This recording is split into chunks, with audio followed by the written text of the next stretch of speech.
KPK menggeledah rumah Ridwan Kamil terkait dugaan markup dana iklan di Bank BJB, walau mantan Gubernur Jawa Barat tersebut belum pernah diperiksa. Lalu apa alasan KPK melakukan penggeledahan? Kita diskusi.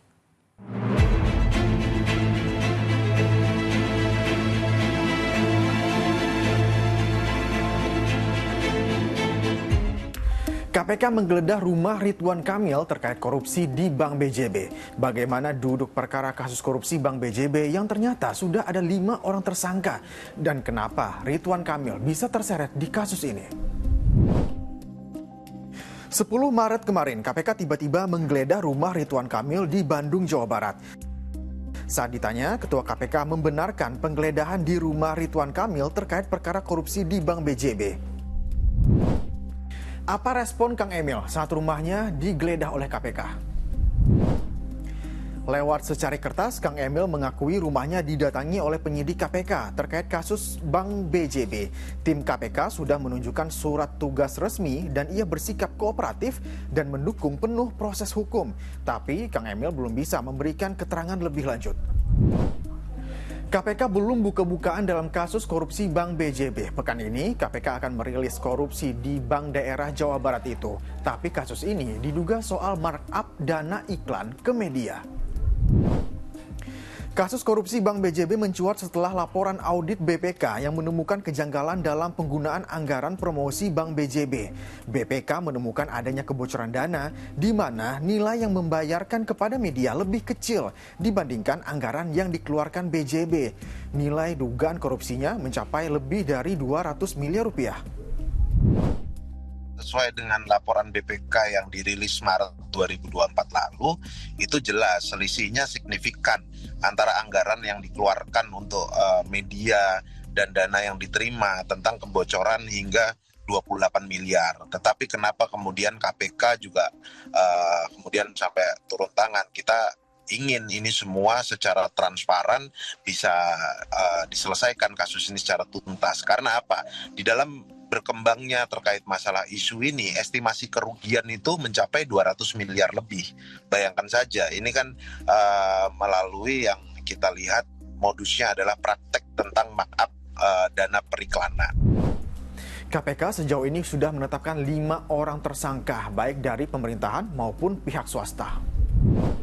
Tersangka yang sudah ada tersangkanya. Kalau boleh tahu berapa orang? Sekitar 5 orang. Itu dari pihak swasta semua apa ada penyelenggara negara? Ada dari penyelenggara negara dan ada dari swastanya. Berapa mantan direksinya mas? Belum bisa dibuka nanti. Mantan direksinya yang tersangka atau Ya nanti jelasnya pada saat hari Kamis atau hari Jumat. Entah kebetulan atau tidak, di tengah pusaran kasus korupsi yang tengah diusut KPK, Direktur Utama Bank BJB Yudi Renaldi tiba-tiba mengundurkan diri pada 4 Maret lalu dengan alasan pribadi. Padahal Yudi sudah menjabat sejak 2019 setelah malah melintang di industri perbankan. Lalu kenapa Ridwan Kamil bisa ikut terseret di kasus korupsi Bank BJB? Nah, Ridwan Kamil di mana dan kenapa rumahnya digeledah? Struktur dalam Bank Jabar Banten dan di Bank BPD manapun, itu Bank Pembangunan Daerah asalnya, seperti dalam juga Bank DKI, Bank Jawa Tengah, Bank Jawa Timur, itu ini strukturnya kepengurusan itu, gubernur itu adalah sebagai pemegang saham pengendali. Jadi dia perwakilan pemegang saham pengendali.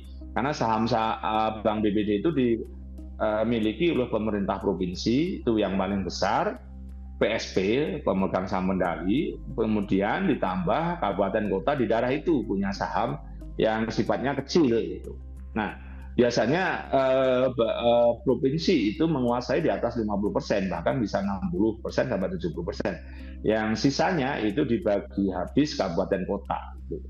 Jadi itu yang pemegang saham pengendali. Nah, Ridwan Kamil selaku perwakilan pemegang saham pengendali sebagai gubernur itu punya peran cukup strategis di situ. Meskipun memang ada aturan baru sejak tahun 2008-an itu gubernur, bupati, wali kota tidak boleh lagi menjadi komisaris di bank BUMN maupun BUMD, dalam hal ini Bank BPD.